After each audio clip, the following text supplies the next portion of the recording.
오늘 말씀은 제목처럼 솔로몬의 지혜예요. 우리가 솔로몬의 지혜를 모르는 사람은 없어요. 예수 그리스도를 영접하고 나서 누구나 다 지혜롭게 살고 싶거든요. 그 지혜하면 솔로몬의 역사적인 얘기를 이야기를 합니다. 오늘 이 본문은 솔로몬이 하나님의 성전을 짓기 전에 하나님께 무언가를 구해서 하나님으로부터 지혜받는 장면이에요. 그래서 우리 삶 가운데 특히 지혜롭지 못할 때, 특히 아이들을 양육할 때, 교회를 아이들과 함께 갈 때 이 지혜에 대해서 많이 이야기했던 것 같아요. 저는 나이 먹어서 예수 그리스도를 본격적으로 영접하고 믿기 시작했습니다. 아이들하고 교회를 나가면서 그 당시 우리 아이들이 유치원생이었고 초등학교 때 정말 교회 생활을 열심히 했을 거예요. 그런데 아이들에게 성경의 내용을 좀 전해주는데 우리 아이들이 좀 잘 됐으면 좋겠어. 그래서 솔로몬 왕 얘기를 많이 하고 솔로몬 왕이 하나님의 지혜가 있었다 이런 부분에서 그런 부분들을 아이들에게 많이 얘기한 것 같아요. 우리 아이들이 솔로몬 왕처럼 지혜롭게 이 삶 가운데서 살기를 바라는 마음이었겠죠. 부모들은 예수 그리스도를 믿으면 솔로몬 왕처럼 그렇게 지혜로운 아이가 되기를 많이 바랬던 것 같아요. 왜? 이 삶을 우리가 먼저 살아보니까 지혜롭지 못한 부분들이 많았어요. 어려운 일도 당하고 좋은 일도 느끼면서 살아왔지만 좋은 일을 겪을 때는 상관이 없습니다. 근데 어려운 일을 당할 때 정말로 삶에서는 그 지혜가 필요한 거죠. 그 삶의 어려운 부분들을 벗어나기 위해서는 삶 가운데 지혜로움이 필요했기 때문에 이 솔로몬의 왕의 지혜로운 부분을 많이 생각하고 이야기했던 것 같아요. 근데 이 지혜는 성경에서 얘기하는 우리가 몰랐을 때 지혜는 지금 얘기한 삶 가운데 이런 부분 아이들을 통해서 아이들이 그런 지혜로움을 살기를 바라기만 했던 것은 아닌 것 같아요. 나의 삶도 솔로몬과 같은 지혜로운 삶을 살기를 간구하고 바랬던 것 같아요. 지금 많은 삶의 세월을 지났지만 삶 가운데 그렇게 저는 지혜롭지 못했습니다. 이런 부분으로 볼 때 솔로몬처럼 앞으로 남은 여생에 삶의 지혜로움을 구할 수도 있을 거예요. 우리 자녀들에게도 삶의 지혜로움을 솔로몬처럼. 좀 제가 성경을 보니까 이 솔로몬의 지금 제가 앞부분을 말씀드린 부분들이 어떻게 보면 좀 막연해요. 그냥 누군가로부터 솔로몬의 지혜 그래갖고 삶에다 바로 갖다 붙인 것 같아요. 성경에서 이야기하는 솔로몬의 지혜가 뭔지 오늘 본문을 통해서 1절서부터 15절까지 솔로몬의 지혜를 받는 장면을 얘기를 했어요. 그리고 16절서부터 이 솔로몬이 이 지혜를 갖고 그 이야기하는 내용들이 있어요. 그 내용이 뭐냐면 솔로몬의 재판입니다.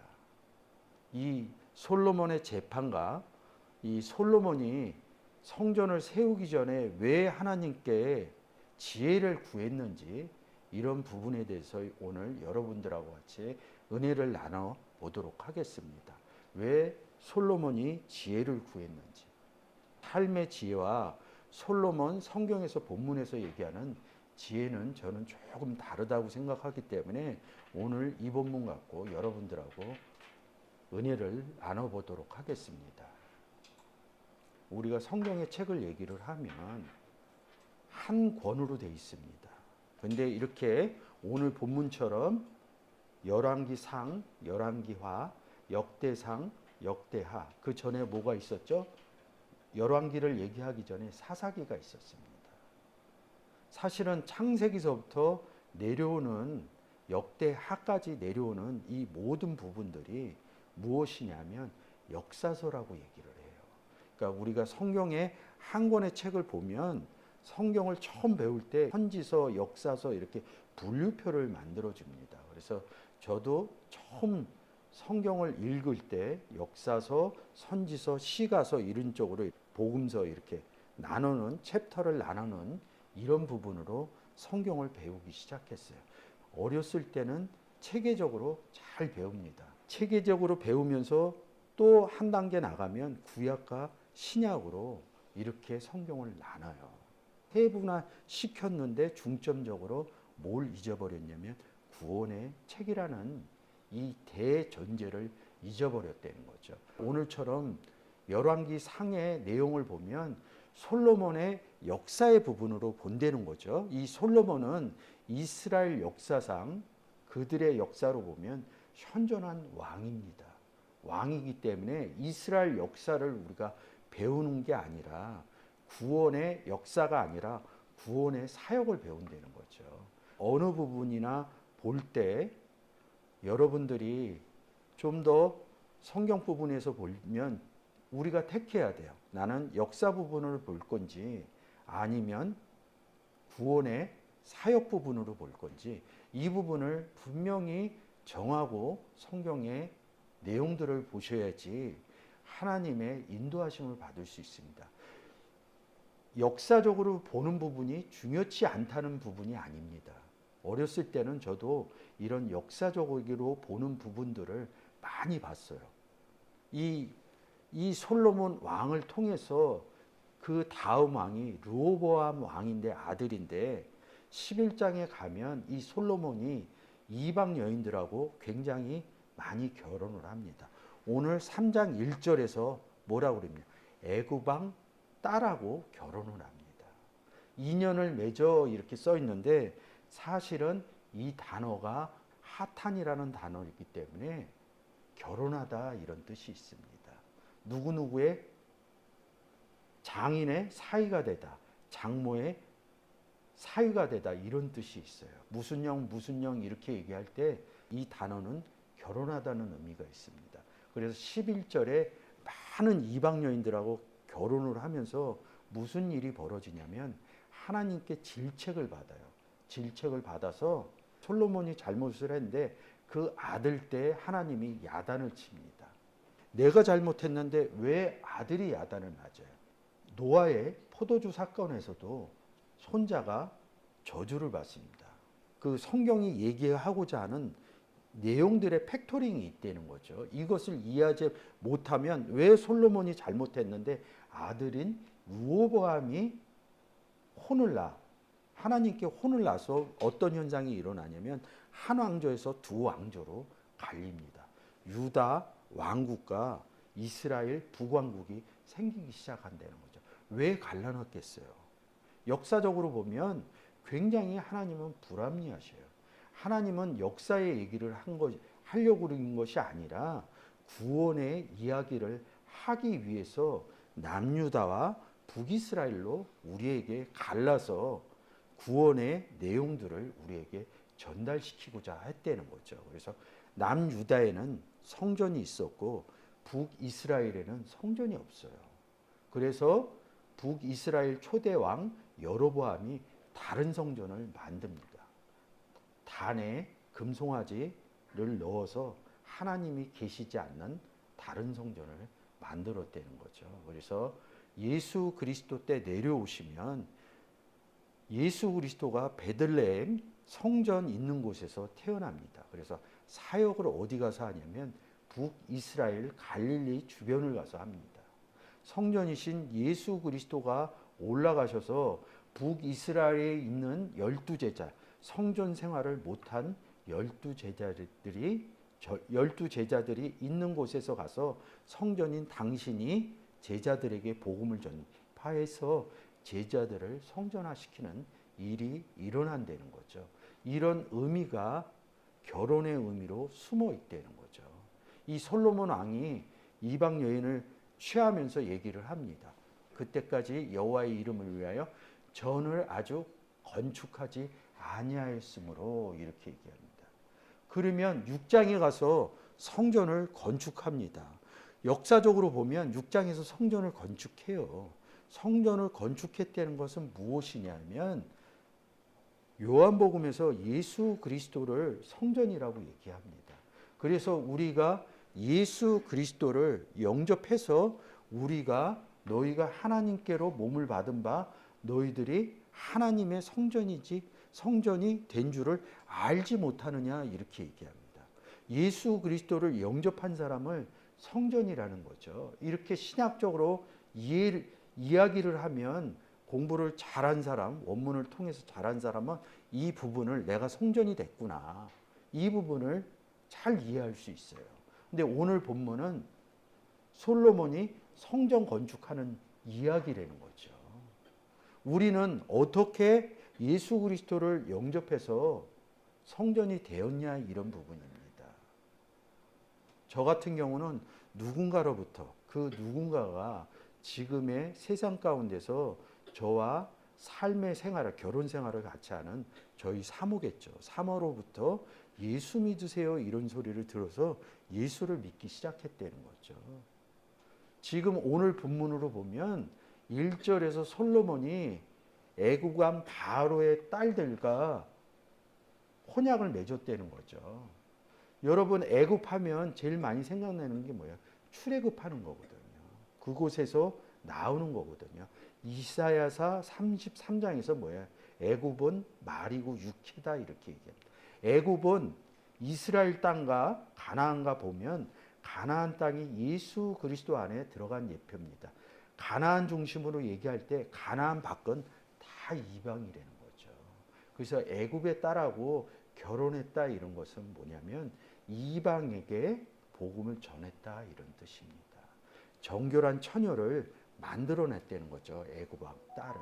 이 결혼한 얘기를 하고 그 다음에 모르냐면 전을 아직 건축하지 않았다. 그래서 전 건축하는 얘기를 하는 겁니다. 근데 1절에서 여호와의 전을 건축했다는 이야기입니다. 이 내용을 쭉 써서 내려오는 겁니다. 3절에 솔로몬이 여호와를 사랑하고 그 부친의 법도를 행하되 이렇게 얘기했습니다. 그러니까 성경을 읽을 때 부친이 어떤 법도를 행했다 이렇게 보는 겁니다. 다윗이 뭐 했어요? 다윗이 사울왕을 피해서 사울왕이 죽이려고 그러니까 어디로 도망가요? 사울왕이 도망간 데가 다 광야입니다. 왜 하필이면 광야로 갔을까요? 광야에서 33인의 용사하고 전쟁을 계속하고 다녀요. 그 내용들이. 전쟁을 계속하고 다닙니다. 근데 왜 광야에서 전쟁을 했을까요? 우리가 5시간을 통해서 광야가 구약에서는 말하다 이런 데서 왔다고 그랬죠. 말을 어디 가서 해요? 광야 가서 얘기를 했더니 이 말하다는 단어가 어떻게 나와요? 하나는 성전으로 나오고 하나는 멸망으로 나온다는 거죠.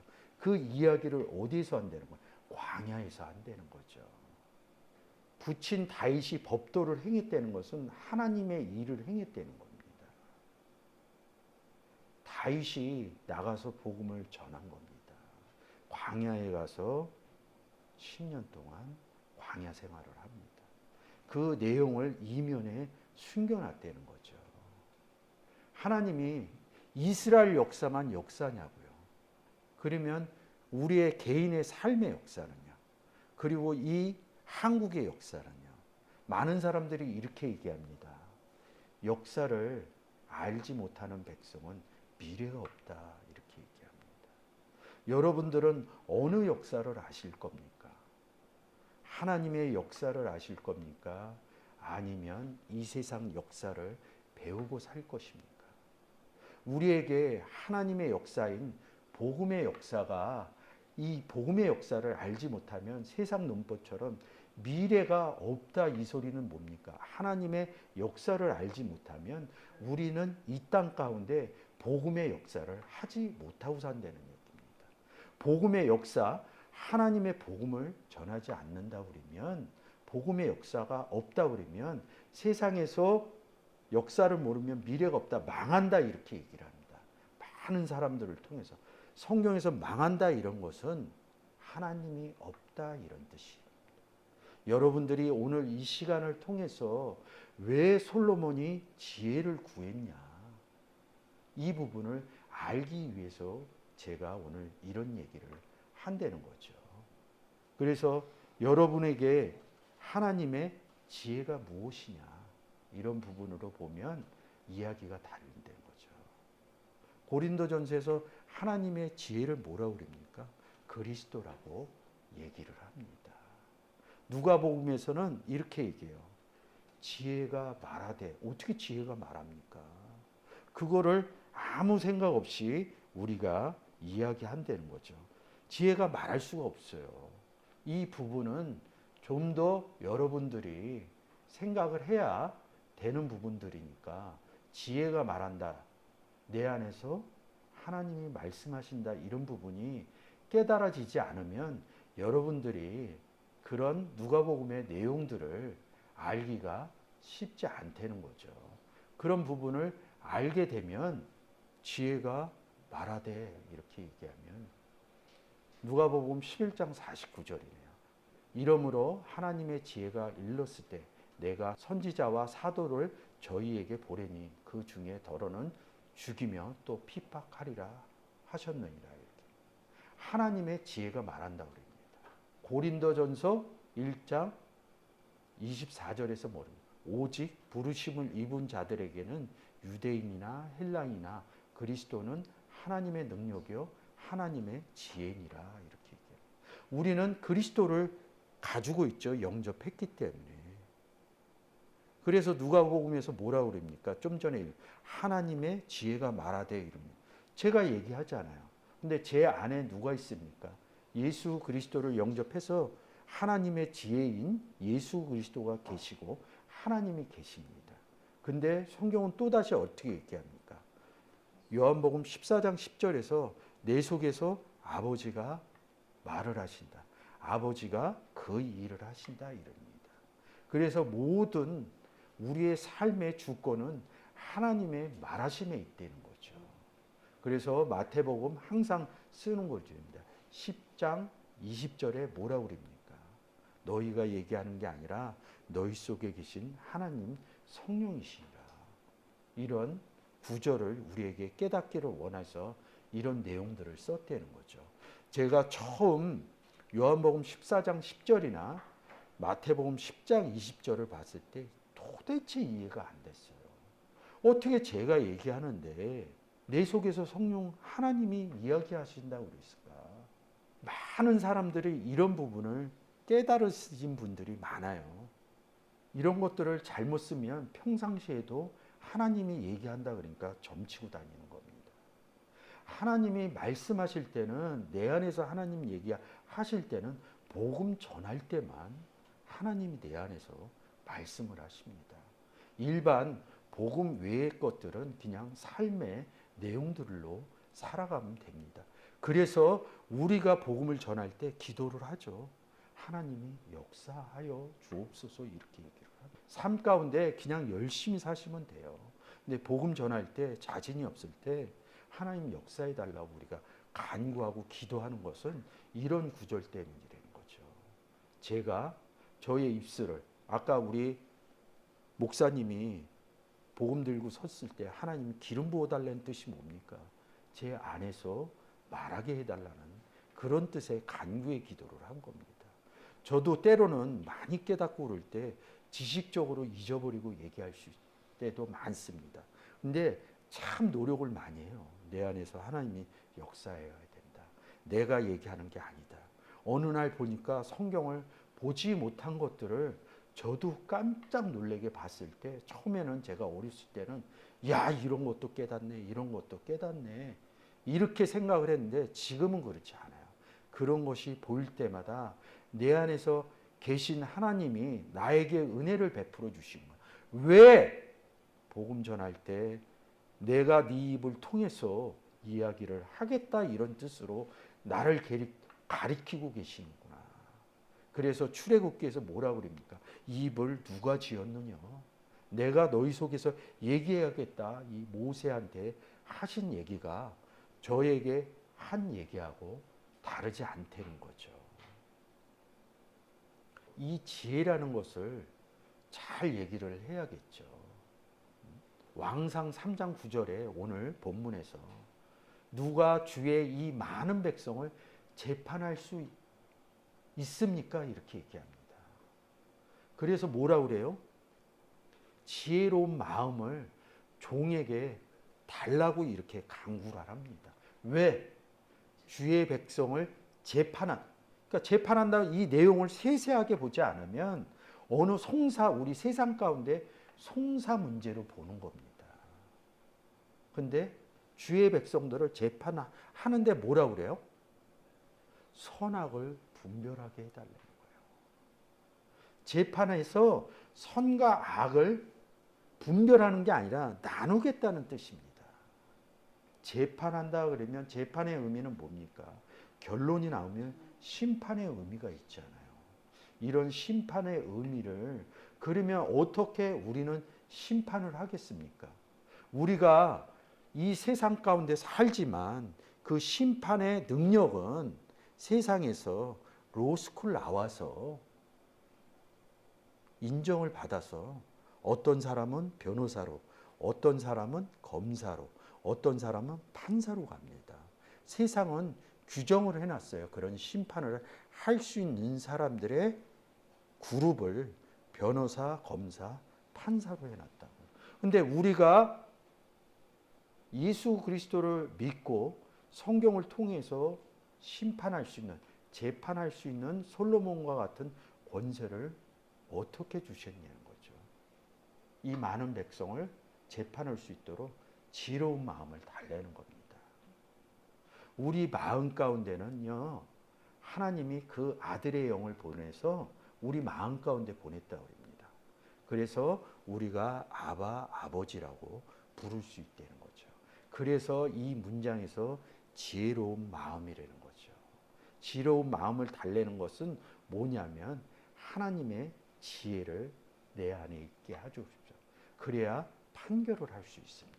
어떻게 판결을 해요? 우리가 세상에서 판결을 한 게 아니라 우리는 솔로몬이 1절에 이방 여인하고 결혼을 했고 2절에 성전 건축하는 얘기를 하면서 9절에 와서 지혜로운 마음을 달란다는 겁니다.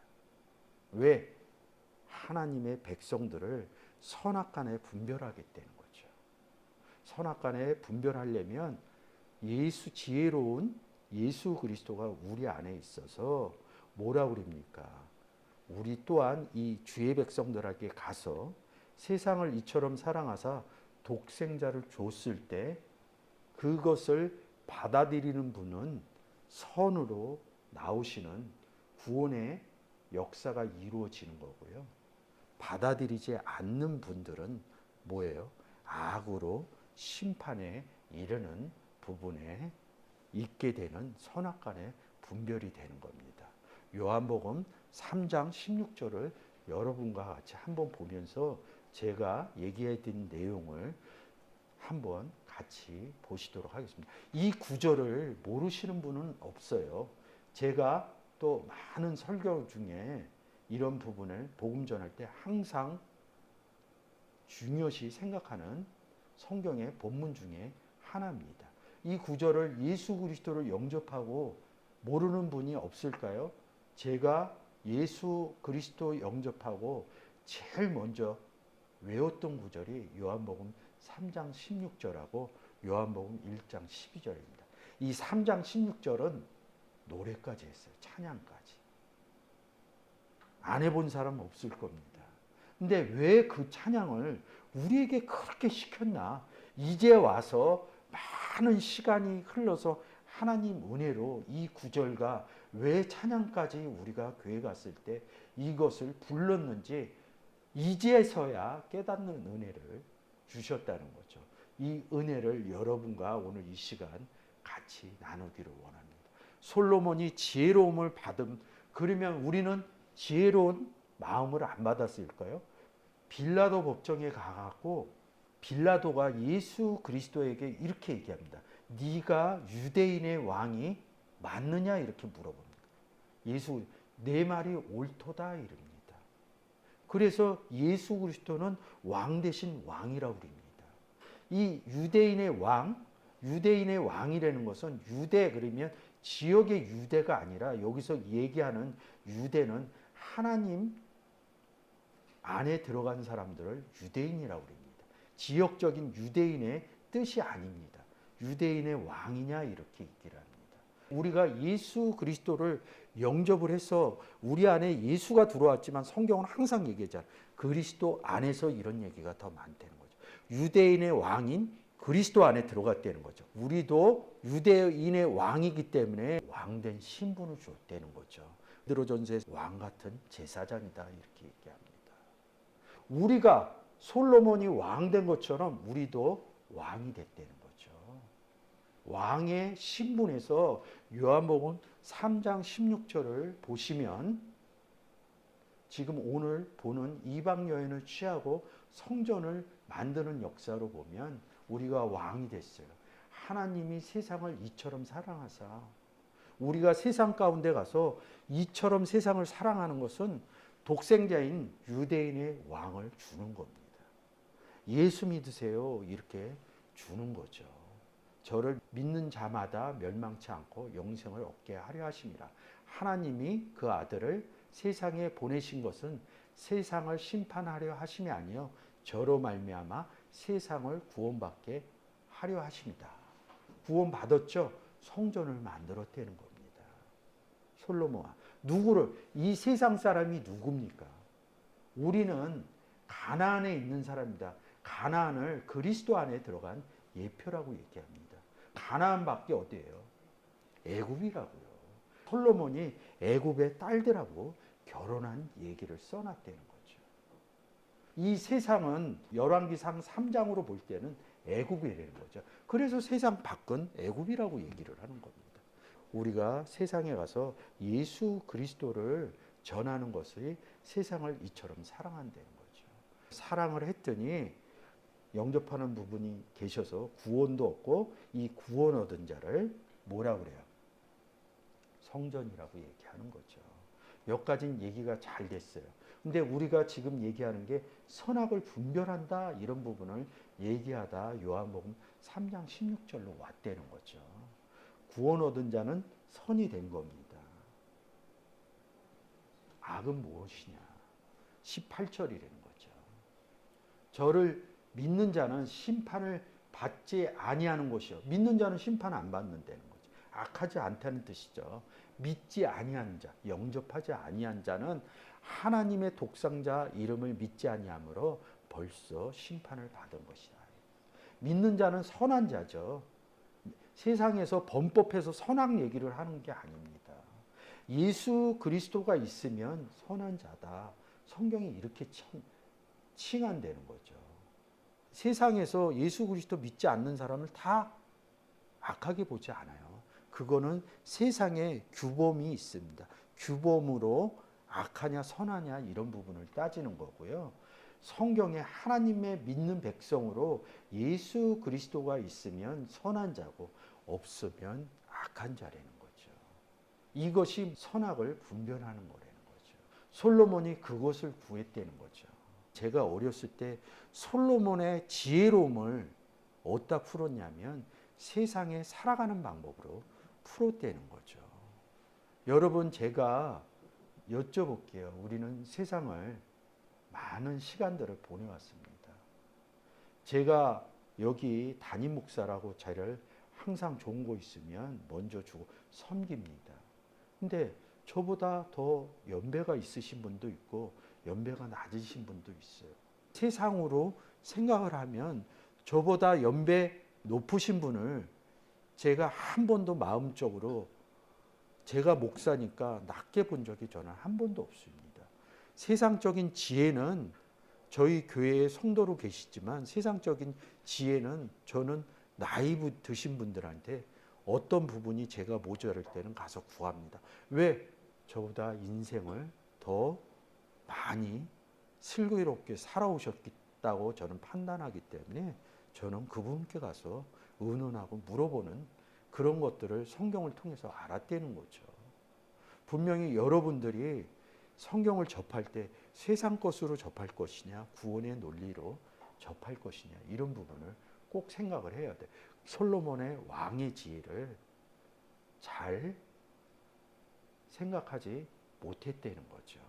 솔로몬의 지혜를 가지고 세상 가운데 가서 어느 부분은 되고 어느 부분은 안 된다는 것을 알았다는 거죠. 그래서 오늘날 성경이 얘기하는 솔로몬의 지혜는 무엇이냐, 이런 부분에 예수 그리스도가 우리 가운데 있어야 선악간에 판결을 해줄 수 있다. 어떨 때? 전할 때. 전할 때 이런 부분. 이런 그 부분이 보여지면 복음 전할 때 담대함이 생긴다는 거죠. 그래서 선악간에 분별을 하죠. 다시 10절에 솔로몬이 이것을 구하며 그 말씀이 주의 마음에 맞은, 마음에 줬다, 이런 뜻입니다. 구해서 준 게 아니라 솔로몬의 있는 상태를 이야기로 풀어준 거예요. 그때 구했으니까 줬다. 예수 그리스도 구한다고 줍니까? 구원을 구하면 구해집니까? 구원은 하나님의 선물이구나. 이 자가 솔로몬이 누구한테서 나요? 다윗으로부터 나온다고요. 다윗의 아들로 나왔다는 것은 하나님의 아들로 나왔다는 거죠. 다윗을 얘기할 때 하나님과 함께 있었다. 주 앞에서 이렇게 얘기합니다. 언제 다윗이 혼자 다녔지? 주 앞에서 주와 함께 다니는 것을, 나와 함께 있는 것을, 우리가 하나님과 예수 그리스도가 함께 있어요. 근데 주를 중점적으로 나를 얘기할 때는 주 앞이다, 이렇게 얘기하는 겁니다. 그러니까 여러분들이 주 앞이다 이렇게 얘기할 때는 내가 주와 함께 있구나. 주를 먼저 위에다 놓고 내가 그 앞에 꿇어 엎드려 있구나. 나의 상태는 무릎 꿇은 게 아니에요. 나에게 당신의 이야기를 듣겠습니다. 그랬을 때 꿇어 엎드리는 거거든요. 꿇어 엎드린다는 것은 성경의 내용을 잘 듣겠습니다, 이런 내용하고 같다는 거죠. 그래서 마음에 줬다. 이에 하나님이 저에게 이시되 내가 이것을 구하도다. 자기를 위하여 수도 구하지 아니하며, 이런 얘기를 쭉 해요. 그래서 송사를 듣고 분별하는 지혜를 구했다. 앞에서 얘기한 내용입니다. 똑같이 얘기하는 겁니다. 내가 내 말대로 하여 내가 지혜롭고 총명 마음을 주노니 너의 전에도 너와 같은 자가 없거냐, 너의 후에도 너와 같은 자가 일어남이 없다. 그래서 솔로몬을 굉장한 왕이라고 생각을 해요. 이런 왕이 없다는 거야. 그러니까 이 본문만 보고 최고의 왕이다. 아까 제가 중간에 얘기했죠. 네가 유대. 그러면 솔로몬이 예수 그리스도보다 뛰어나요? 잊어버리는 거예요. 어느 한 구절만 보고, 그러니까 잘못 쓰는 거예요. 그때 뭘 잊어버려요? 왕 대신 예수 그리스도를 잊어버리는 겁니다. 그냥 누구 얘기하는 거냐면 우리에게 왕 같은 제사장이 되는 거예요. 너희만큼 누구의 악한 자에 비해서 너희만한 왕이 없다, 이렇게 얘기해요. 이 악한 자들도 왕이라고 그럽니다. 성경은 딱 이 문법이에요. 선한 왕이냐, 악한 왕이냐. 그런 의미로 받아야 되는데 개인적인 의미로 받아들여요. 이 개인은 다 어디 있어요? 그리스도 안에 있다는 거죠. 다 동등화되는 거죠. 그러니까 동등함을 버리고 나니까 난 솔로몬 왕같이 돼버려요. 유대인 왕처럼 되고 싶으셔야 됩니다.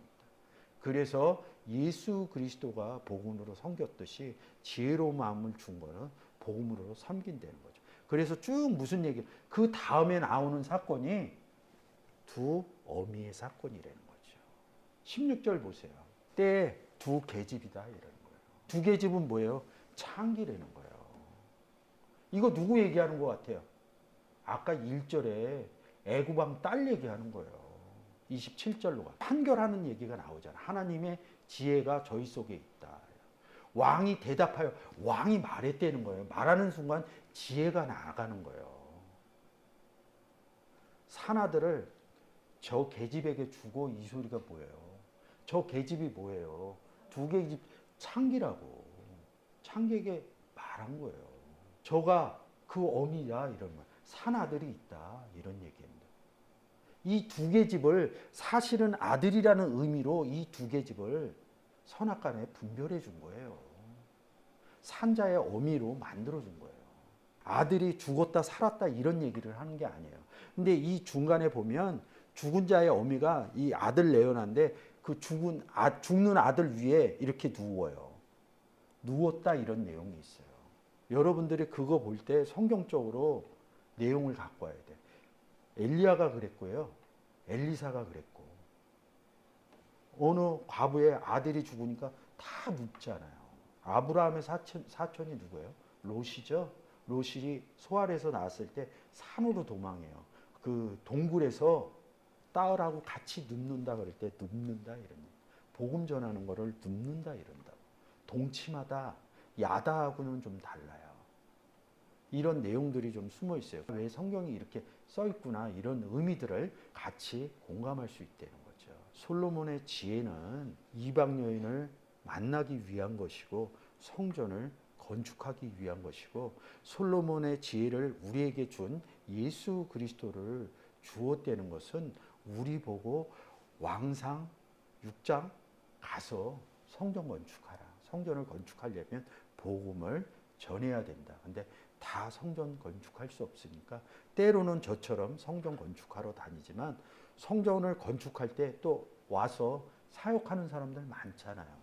여러분들이 여기 온 것은 제가 성전 건축할 때 누구는 흙을 날라야지, 밥도 해줘야지.